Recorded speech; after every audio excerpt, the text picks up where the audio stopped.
Hi guys, सुबह के बज गए हैं 4:45 और हम आज सुबह सुबह निकल चुके हैं हमारे गुरु जी के दर्शन के लिए, जो आए हैं महसाना में महंत स्वामी के दर्शन के लिए। हम पहुंच गए हैं BAPS स्वामीनारायण मंदिर महसाना।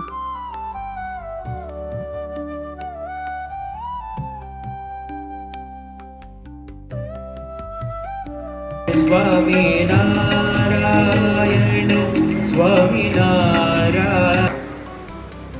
योगीजी महाराज आनंद थी वडोदरा ट्रेन में जई रहेला।